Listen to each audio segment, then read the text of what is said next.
What's going on, everybody? This is Zach Dresch, and you're watching The Dresch Code, home of all things music from a Dresch perspective. We are continuing our conversation about the Strokes with my good friend and comedian from Colorado, Cody Ullrich. How are you, good sir? Hey, Zach. Good to see you, man. Good to see you, too. It's been a while. Yeah. A really long time. Oh, yeah. So we got a fun one here today. Top 10 underrated gems by the Strokes. This one is going to be exciting because this one we don't really know what is going to be on each other's list, because singles you kind of have an idea of what to expect. This one is kind of all over the place, all across the map. You don't know where it's going to go. So this one I'm the most excited for. Save the best for last, I say. Yep. I may have a harder time going into detail on all these tracks because a lot of them aren't necessarily the ones that I listen to as much, except for up very high on the list. There are a few for sure. For sure. But yeah, I mean, the Strokes they're just an incredible band. Some of the godfathers of what we consider modern indie rock music. Yeah. As I always say, my favorite era of music was that 2007 college radio. When they already had 3 albums under their belt by then, but they had reached the point where they'd influenced everybody else. We're talking about the Killers changed the way that they were writing their songs. The Bravery, Franz Ferdinand's, Arctic Monkeys, you name it. A lot of those bands, I mean, they would exist without the Strokes, but it's very clear that they shaped what music ended up being in that particular genre. It's a real joy to be able to talk about them and their gems, because they got plenty. For sure. Do you have any honorable mentions, or do you want to just get right into the list? I would just hop right into the list. I was considering this almost kind of like it is my honorable mention list. To some extent, there's some of these that when we were making our top 10 songs list or top 10 singles lists, I think we were obviously kind of thinking more. I wouldn't say they're like popular songs, but it wasn't their B-sides. I don't think we were picking a lot of things that only existed on a single, save like New York City Cops, which that one's got a weird asterisk next to it. But yeah. Do you have some honorable mentions? Yeah. I just changed up my list a little bit as we were talking the last hour or so. My number 10 is going to be Take It or Leave It. You know what? We're great minds. Also, my number 10, Take It or Leave It. Nice. I think I almost feel weird putting it on a gems list, because I don't think it's exactly a hidden tune. I think anybody that listened to Is This It probably had that as one of the prominent songs on it, especially because they ended the album with it. And if I remember correctly, which I may not, when I saw them live, they either played Take It or Leave It as their last song before the encore or as their encore finale. So fans of the Strokes know it. They love it. Julian, that's him at about his raspiest, at his most rock and roll. And what's not to love about that?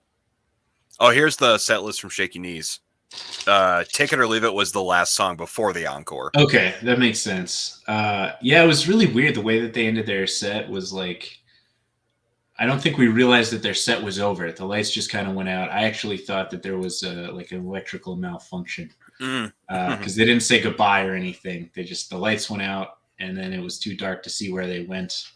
And we thought that we had like the Super Bowl between the Ravens and Niners. Oh God, close to 10 years ago now. 10 years ago now, Jesus. Yeah, I thought the lights just went out, but then people started clamoring and they came back out and kind of awkwardly for an encore. But yeah, Take It or Leave It. If you're ending your live sets with a song, it's going to be either your best or second best song usually. Yeah, I've looked at. Do you ever follow setlist.fm? I have hopped on it. Specifically, there are times when I've seen a band and they've done a cover or a song that I don't recognize. Oh, sure. And I want to know who it is. But I'm not on there frequently. Like I don't typically look up set lists for shows that I wasn't at. Every show I go to, I write down the set list for the band. Oh, really? So I'm a nerd like that. So I've got about 353 concerts I've written set lists down for. You kidding? in the last 15 years, something like that? I think, yeah, I would have a hard time doing it. You know, it's funny to me. Bands can so like when a band has a set list, it's almost coveted. I see so many people that they're like, I was in the front row of this concert and I stole the set list that was under the bass player's foot, which is cool. It's a really cool memento to have, especially if you can get somebody to sign it or something like that. Yeah, I always feel kind of jealous as comics because if you go up on stage and somebody catches you with a set list or something like that, which a lot of comics use, and I'll use on particular lengths of sets and stuff as well. People act like it takes away from the rest of the performance. When really, we're usually just looking down at a word that says, it doesn't say the joke. It'll just say Teletubbies or something. You're like, oh yeah, that's right. That's what I was going to talk about. Yeah, I keep I have some set lists that I've grabbed because I was in the front row. Sometimes I've gotten Everclear. That was really? fun. Yeah. Band of Horses, that was cool. Oh man, we should talk about their new album sometime too. It's gorgeous. I haven't listened to it yet. I got to listen to it. God. It's hitting really hard right now because some of the subject matter is a little close to home. But oh sure, it's the best that they've ever sounded. Which is saying a lot because that's a band I love and adore. So but I'm sure we'll chat about that sometime. But take it or leave it. Great tune.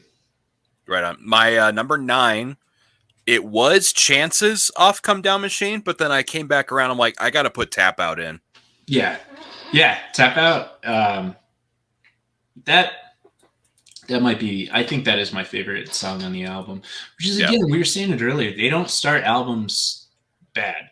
Yeah, they know what they're doing when it comes to putting either their best or second best song or something in that range as their top song or lead off song. And Tap Out is good. That was a huge departure from how they'd sounded in the past as well.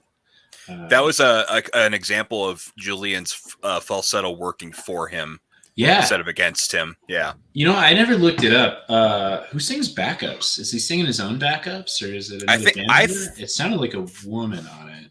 Yeah, I know the band doesn't really do vocals besides Julian. Yeah.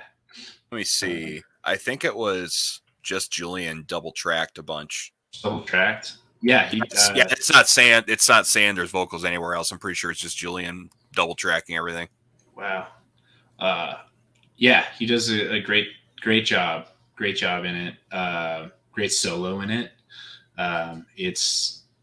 They're definitely trying something new with that song. Yeah. I think it's more in the vein of music that I listened to lately.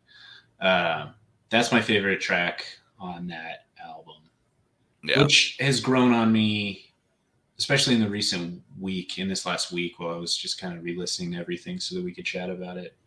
Tap Out is the best song on there. My number 9 is Barely Legal. Nice. Yeah. Is This It? It's got a lot going on in it, thematically, especially. I had to look it up. I guess Julian's dad, he was an agent for big-time models. I think. Well, he was in the modeling industry. I don't remember what his exact title was, but he was. I think he messed up his marriage with Julian's mom because he was like messing around with a 15-year-old model who ended up being a famous model. I'd have to look it up, but and so part of that is what he's singing about. And then there's this other bit where I think Julian said he cringes when he thinks of this song now, but it's too bad because it's a great song. He also kind of defends his prep school upbringing that I think at the time they would receive a lot of criticism for being kind of rich prep kids, but then trying to have that like indie rock and roll, leather jacket, street cred that you lose when you're well off and have rich parents. So I love it. Great song. That's my number 9. Right on. That's a great choice. I love that song. It's not on my list, but there's so many great ones. You had to narrow it down. It's just like, damn it. I had to take some off and I didn't want to. Number 8 is off the new Abnormal. I've got Selfless, the second track off the album. I just love that circular, cyclical guitar part at the beginning that's just very reverb drenched. Like the do do do do do do do do is just so pretty and gorgeous. And Julian's voice sounds great on it too. Yeah, I like the it's like a tad above slapback on the delay in the guitar, and it gives it this kind of ethereal sparkle without getting. I like when people can find the sweet spot on the guitar where they have enough delay that it adds thickness to it without turning into like post rock. And the guitar solo on it is so good too. It's beautiful. Watching Albert play live, you almost forget. I mean, they have such prominent guitar parts and stuff like that, but you don't really think of the Strokes as a band that has, going off the rails, David Gilmour solos or sweeping arpeggios or tap heavy, whatever. They're not the kind of solos I like, but you don't even think of them compared to like Dinosaur Jr. as going off and ripping on a solo or anything like that. They're very tasteful in all their decisions on when and where to put solos. And that is a good example. I've seen a Dinosaur Jr. live about 5 years ago. It was nuts. It was awesome. They were in town. Oh, man, I had a show, so I couldn't go to it. February, 1 week ago. 1 week ago, they were here in town, and I was a little bummed out that I couldn't go. I had another engagement. But that's I think that's the highest on my kind of bucket list band is Dinosaur Jr. Aside from Pavement, who I will be able to see this upcoming September. Right on. Which is a dream come true. My next one is kind of a weird one. Not necessarily weird. It's not on any of their albums. This one is a single off of their 4-track Future, Present, Past, which came out in 2016, which is Thread of Joy. That's a good song. Yeah, it's a cool tune. It's simple. It's pretty stripped down in a way that it's pretty charming. You get some of that kind of talkiness out of Julian that's really charming. Yeah, at the beginning too, especially. Mm-hmm. I've always liked that whenever, and that's something that the Strokes do so well, especially at certain points in their history, is you feel like you're in the studio with them. When you're listening to certain things. I can't remember what track. There's a track I was listening to, and you can hear, usually if I can hear people's mouth noises, I hate it, but Julian like swallows or something on a track, and it doesn't bug me. It does the opposite, where I'm like, oh man, this is cool. It's like I'm in the room. What's the song where he tells, he tells the engineer to turn the drums up in the middle of a song, and I can't remember which tune it is. Oh, I know. One. I remember now. I remember it. It's on New Abnormal, isn't it? I think so. I think it's Brooklyn Bridge to Chorus. Yes, yes, it is. It is. Yeah. And I love that kind of stuff too, especially when it feels natural. I think sometimes engineers or producers will tell people to do that, and you can tell when it sounds kind of manufactured. It's like, oh, at the beginning of this, say like turn it up, G, or whatever. Doesn't feel like that. It feels real natural. One of those I got blisters on me fingers moments. I don't know if you notice on Brooklyn Bridge to Chorus, it sounds like this 90s dance house song. Mm-hmm. This is your night, night and free to the morning light. That song? Yeah. It's in A Night at the Roxbury. I remember that song. Oh yeah. It's got the same chord structure and everything. Yeah. It's got that bouncing of like Touch Me by the Doors or something. Yeah. It's bouncy. I don't know how we got off track onto that song. Anyways, it's a good song, but it's not on my list. Man, do I not? I don't have that. Okay, that one is one of my honorable mentions. Then we were talking about honorable. It was technically a single, so you could probably put it in the singles one. Yeah, great tune. What a good song. But Thread of Joy, that was my song for number 8. What's your number 8? Number 7 is Automatic Stop. Cool.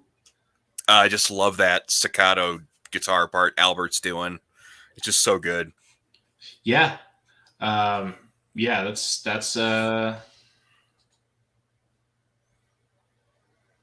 yeah, there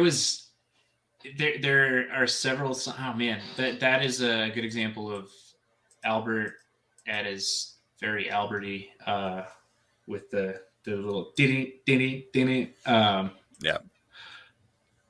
very quick staccatos too. I think we had a period of time where a lot of that indie dance rock was just like that donut donut donut. Yeah. And they pioneered a lot of that.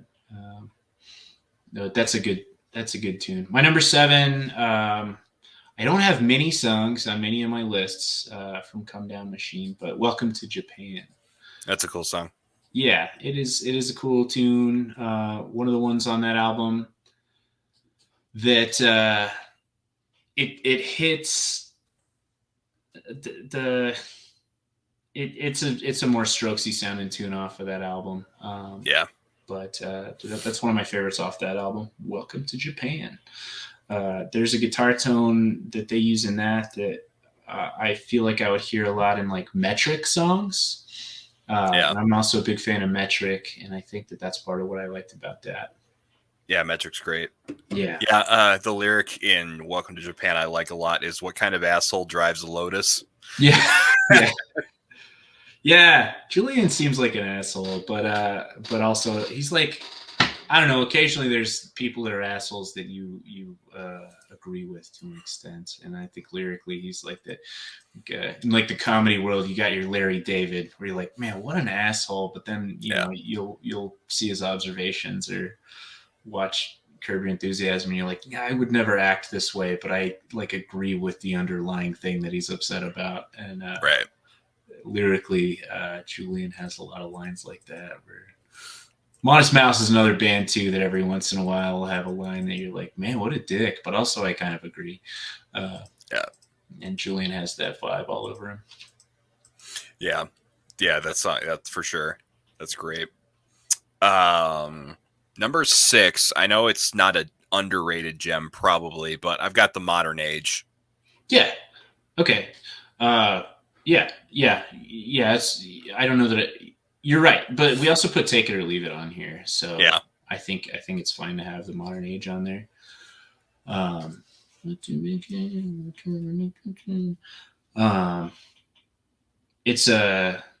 it's the second track off their first album, so it's an early memory for most of us. It's a great track one for a road trip playlist. Huh. It's like, ding, ding, ding. We're going. Yeah.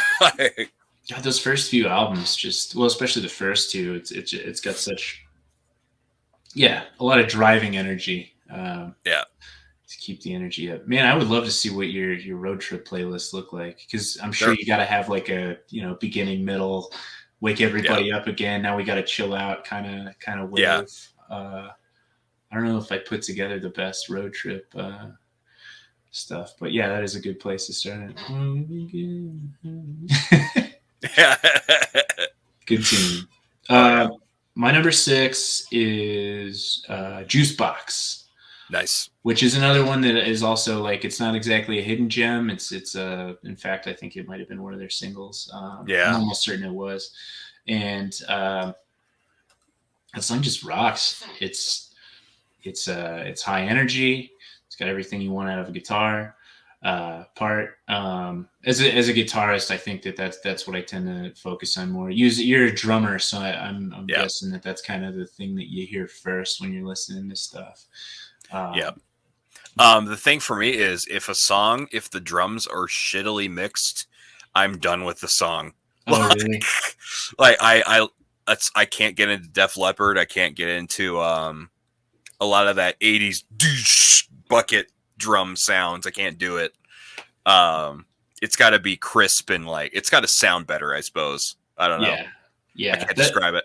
I like Juicebox is also kind of one of the heavier tunes, because the Strokes are, they're for sure, they're as rock and roll as it gets, but they're not that crank up the metal fuzz on it or anything like that. But that's a song where the bass thumps. The bass thumps way more than it does in any of their other songs. And then they've got when they get into the lead guitar parts that come in with it was awesome to see him play it live. And I also love the little ways that and I actually don't know how they do it. I don't think it's an effect. I know I can do it on my amp. If I like pick up my amp and kind of drop it, it does this like trailing off. You can hear the reverb springs kind of shimmy out, and I think that they're doing that at the end of one of the solos. Is like kicking the amp or something. And I just love when bands find creative ways to add a new sound in there. I'd have to look up what Albert does at the end of his little solo when in the beginning that makes it kind of ring out like that. But that would be my guess, as he like kicks his amp or something and rattles the springs. For sure. Yeah, I love that song a lot too. Number 5 is from that same album. I have got Razor Blade. Yep. Very good. Is that your number 5 too? No, but I will be talking about it here shortly. Gotcha. Yeah, it's just such an infectious song. The guitars playing together, just the little Albertisms, and the Julian sounds great on it. Yep. It's when I first listened to that album, that song stuck out most to me. I think at the time when I first listened to it, that's the song I listened to the most. Yeah. Over time, I don't know that it is, but that's one of my favorite Strokes songs. I didn't have it on our top 10 songs because it felt like it didn't fit. I think when you pick top 10 songs, there needs to be some level of objectivity to it. Where, for example, my favorite Pink Floyd album is obscured by clouds. But if I'm picking greatest Pink Floyd album and having that conversation, I'd have to say Dark Side of the Moon.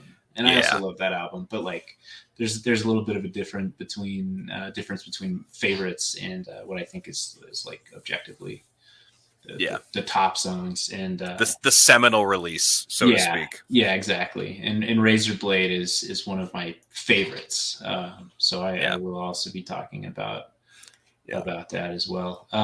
We had that with Foo Fighters. I did that ranking a couple weeks ago. We had objectively The Color and the Shape is the best Foo Fighters album. Yeah. Was it our favorite? No, it's not. It's close, but it's not the best. Yeah, there's a lot of things. I think if you're a Radiohead fan, you got to kind of give it to OK Computer. I think In Rainbows is my favorite album, but I would say if I was putting like a top, I don't know, do they have 10 albums now? If I was putting my top albums together, I would still put OK Computer first. But in that sense, Razor Blade is one of my favorites. But I will be talking about that shortly as well. Right on. My number 5 is Tap Out, which we just talked about. It's got that 80s vibe. I'm glad you looked it up. I didn't realize he was doing his own backing vocals. So he not only has kind of more of his falsetto, obviously for the backing vocals, which get really high, but he's also singing the lead line underneath that harmony. And you don't think of Julian as he's got a smooth voice and that kind of smoky, raw way. He hits all the right notes, right. But he's not somebody that you think of as like he's no like American Idol singer guy or anything. Yeah. But he really stretches out a little bit more there. I love the way the guitar comes in at the beginning. It's messy and real rock and roll, and it's so cool. Just like just do something that sounds neat at the beginning or sounds rocking. And it was a great way to start that album as well. Just their first songs on every album are going to be good. Oh yeah, without a doubt. I think the only first song that we haven't talked about on any album is This It? And I just swapped it out on my list. It was going to be number 4, but I changed it to Soma. Okay. Because I love both, but Soma is a little more up tempo and upbeat to me, and that's when I like my Strokes the most, I think. Yeah. So Soma's your number 5? Number 4. Your number 4. Okay. Did you do your number 5? Yeah. Razor Blade was my number 5. Oh, that's right. You went first. Wait, did I already go? Okay. Yeah. So you're doing your number 4. Your number 4 is Soma. Yes. Yep. Okay. Is This It was going to be number 4, but I changed it to Soma. Okay. Is it? I guess we'll find out if Is This It is still on your list at another spot. But yeah. Soma. I mean, you mentioned in terms of your favorite record, Is This It is number 2. So, all right, you already had the Modern Age. Yeah. Okay. All right. Just a quick math thing. How many songs in your gems so far are from Is This The It? first 2. Only 3, actually. Okay, only 3. I decided Is This It is not going to be on my list. I was going to choose one or the other. Is This It's in the honorable mentions. Okay. Good call. Yeah, and that's another one. That's Is This It it's not a song that I go back to all that much necessarily, but it's like, but it is a great song. It opens the album well, and sometimes that's what you want out of a song. It's like it's not a standalone song. It's meant to be part of the album. Yeah. I think that's where that album's a little different, is the first song on it leads into the album in a way that the other ones stand alone as singles. Yeah, I mean, they also lead into the album, but Is This It is one that's like setting the tone for the rest of the album. Oh, yeah. Yeah, my number 4, Life is Simple in the Moonlight. There you go. That's, I mean, when we're talking about angles, that and Undercover Darkness are really the 2 standout songs. We were discussing our album list. We agreed on that, as well as maybe Machu Picchu, to a smaller extent. But of the 3 songs, that's one of them. Life is Simple in the Moonlight is my favorite outro to any of their albums. It feels a little more introspective. I think a lot of times they'll finish. I mean, if you listen to like Is This It, that song rips, or not that song, Take It or Leave It at the end of that album rips. It's high octane, leaves you on a real heavy note, and Life is Simple in the Moonlight feels a lot more tempered. And I love the way that they end that album. Good song, and cherry on top of an album I think we agreed with. It was probably one of their more forgettable ones. But it's still a good album, and I go back to that song out of the Strokes songs that I listen to fairly frequently. Right on. Yeah, I dig it. That's a great one. My number 3 is Whatever Happened from Room on Fire. Right on. Great way to kick off that album. Yep. I agree. You get a little more, I wouldn't say it's droney vocals out of Julian at the beginning of that. But I like the way that he drags each line out on that tune. Again, I think we've mentioned every single starting song at this point, except for Is This It, which we still talked about somewhat extensively, even though it's not technically on our list. So it's safe to say, if the Strokes continue to put out albums, that their number 1 track or their first track on any album is going to be a winner. Oh yeah, for sure. So yeah, I agree with that. What are we on number 3? Yep. Which this is actually interesting that I mentioned that I put Life is Simple in the Moonlight. I may have meant to flip these around. I actually have Machu Picchu as number 3. Oh, nice. And what I like about that, man, I am obsessed with good bridges and outros. I'll listen to a song that really sucks just to get to a good outro or a bridge. And I don't think that song sucks at all by any means, but when you hit kind of a little past the midway point, there's so much layering with vocals and instruments going on in a way that it's got a lot of sound, um, and that is the first song off of Angles. So when Angles came out, it was at a point in time where I'd heard the singles first, Yeah, before it released, but it was a good way to start that album. Again, beginnings of albums, real strong suits for him. And for sure. Machu Picchu is one of their solid gems that's not in my other top 10. All right, very cool. I like that choice. My number 2 is a B-side. Oh yeah, It's Hawaii off the Juicebox single. Hawaii off the Juicebox single. You know what? I'm not super familiar with that tune. That song slaps. It is so good.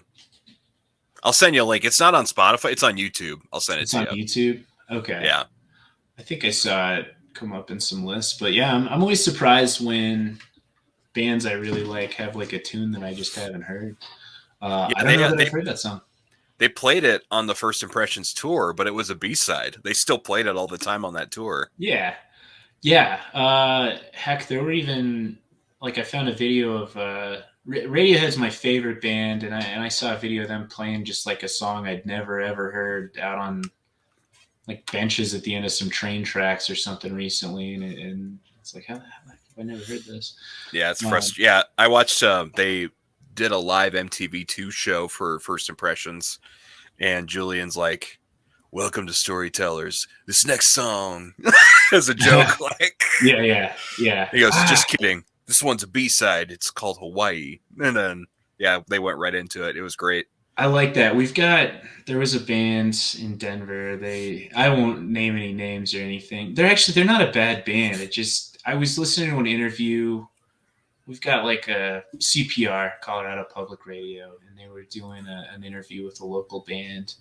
And they've like, I'd heard their music and I liked it, but in the interview they turned on that yoga voice and they're like, oh, well, we named ourselves after a poem by Ralph Waldo Emerson, and it's like it's a poem that everybody in the universe had read too, and it was just like, oh man, it came across so pretentious, and it's too bad that I heard that interview because I really like their music, but now every time I hear it, I'm like, God, that guy sounds like such a twat.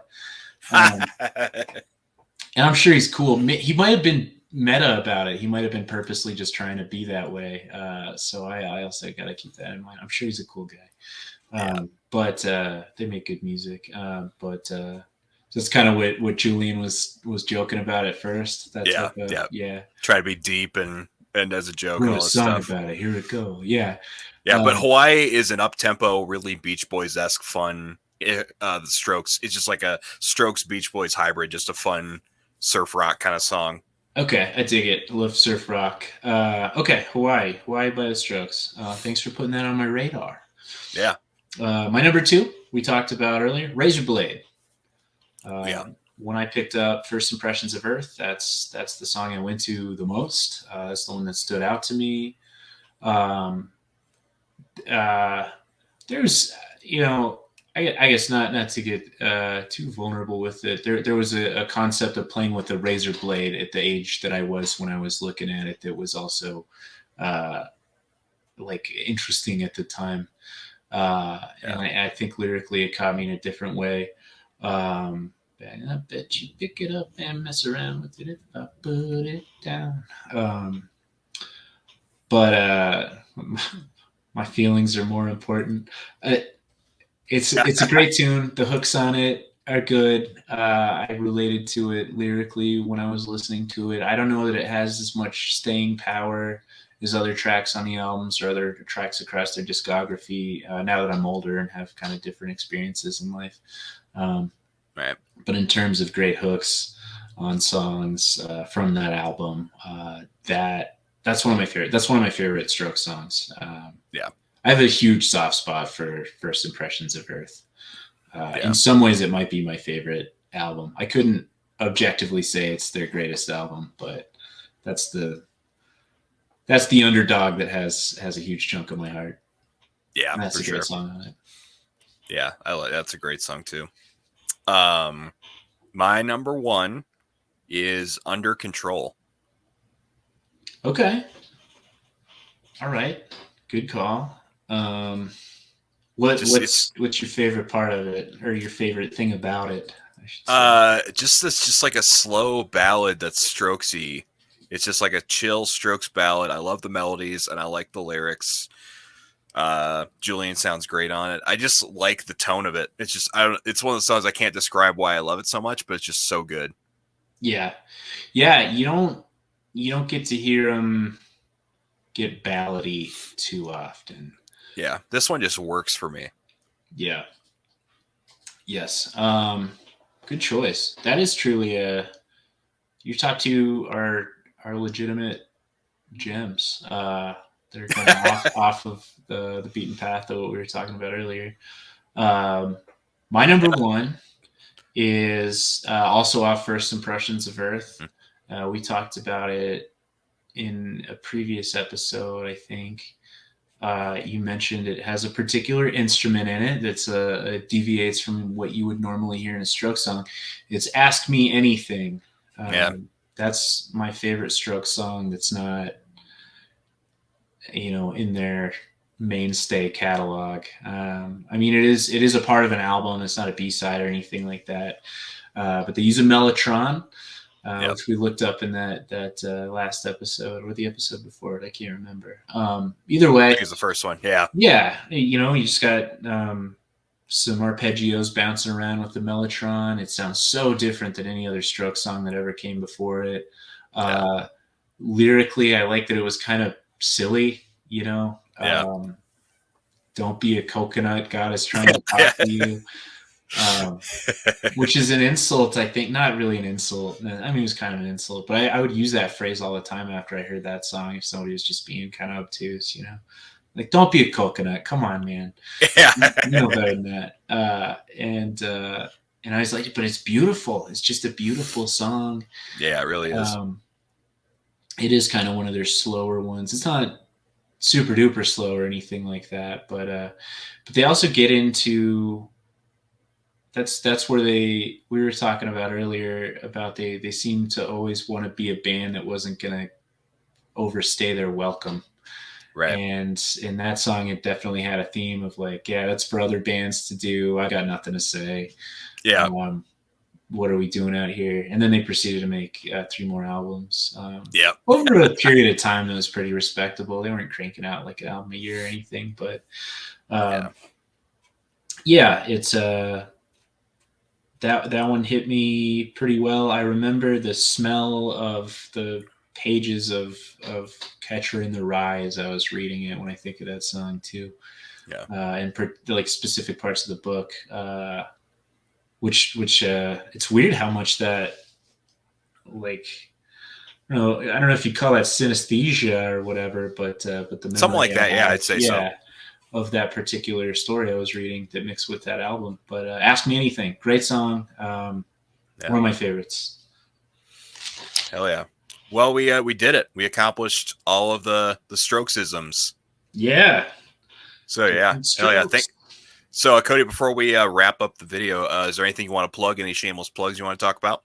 Yeah, I'll be kicking off a podcast on my own again. It's something that I ran in the past, so there are still some old episodes up. It's called Why Pathetical. What we do is we take comics and we run through hypothetical situations. It almost functions like an improv game, but we get into pretty silly scenarios. For example, we had John Novosad, aka Hippie Man, run through some scenarios that ended in him getting in a fist fight with Billy Joel at Coors Field, where he employed like a breastfeeding mom to squirt him in the eyes. I mean, they get out of control, but that's the fun of it.